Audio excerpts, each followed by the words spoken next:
Good evening. Thank you for joining me. Won't take too much of your time. Just wanted to have a quick look at the Adonis Hurdle at Kempton on Saturday. Normally quite a good guide coming in from the French form and also pointed to the Triumph Hurdle.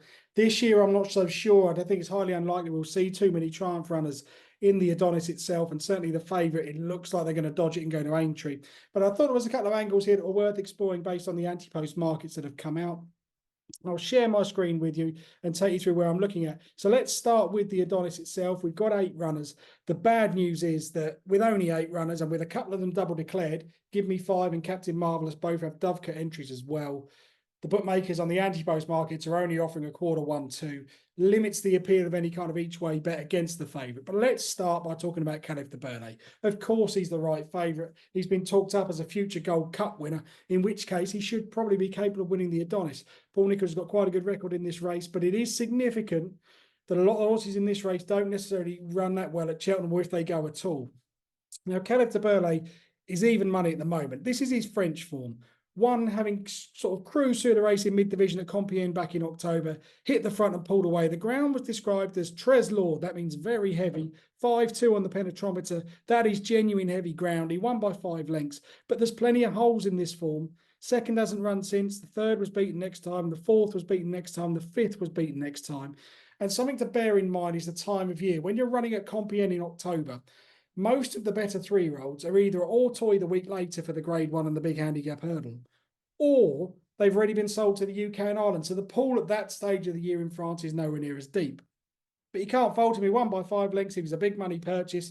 Made his debut at Kempton in January. These are my notes from that Kempton race. Time bears out really well. He made all carrying 11.7. He at least matched the form of the likes of Gentle Slopes. JJ Riley in the Lanzarote was another one we could compare him to, and Rare Edition. This was a genuine 130 plus performance from a juvenile, which on just his second start was huge. And if you watch that race, having made all, he's got those in behind in trouble a long way out. And there were some good horses in there. All in You for David Maxwell, who's a very nice French winner. Cadeau de Joie was in there. Now, Roaring Legend was turned over today at 2-5, which would make you question the form. But the good news is Cadeau de Joie, who was also in the Kempton race, beat him easily today at Market Raisin. And Cadeau de Joie was the one horse at Kempton who tried to go with Khalif de Burley. He was within the length of him travelling and he just didn't get home. So there's a lot of a boost to that. Now, I think this form is pretty good, but the makeup of this race is what would put me off ploughing in at even money. Captain Marvellous is in this race. He's jocked up with Kieron Gettings. Now, I know he's got a double entry, but I think this would probably be the ideal aim for the 4-year-old. He won here back in the autumn, ran a really similar time to Khalif de Burley. Now, it was different ground, different makeup, so you can't read too much into that. But what you can say is that we can be fairly confident Captain Marvellous is at least able to match the early pace of Khalif de Burley. So there is a good chance that we have a couple of them going to take each other on. Give Me 5 was nothing particularly special on the flat, but he made all when winning by 18 lengths at Warwick last time. Those horses he beat are probably not in this kind of class, but he won by 18 lengths having made all, so you can't knock him too much. But there's 3 horses there who could well want to go forward. So this is going to be a real test. Now, if Khalif de Burley is a genuine Gold Cup horse, then he's probably still going to come out on top. But it would just worry me that what happens if this does really turn into a stamina test?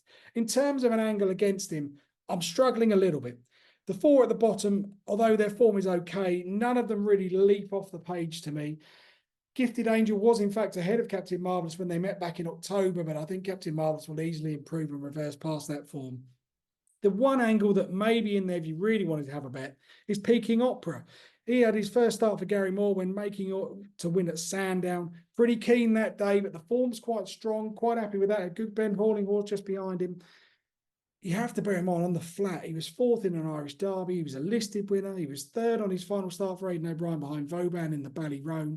This is a genuine 95 plus flat horse running against horses who may not quite have achieved as much on the track and certainly don't have the experience he does. Now, if, and it is an if he settles, which is highly more likely here because he's got 3 horses who are going to make it into a bit of a test. If he settles, he could be a real danger. I think he's certainly a little bit of value in the market.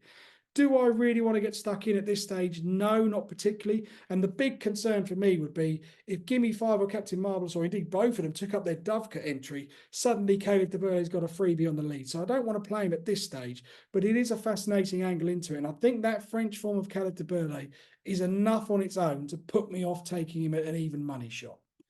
Thank you very much for tuning in. If you have any comments or thoughts on this, don't forget to like and subscribe and leave a note below on YouTube or contact me on X.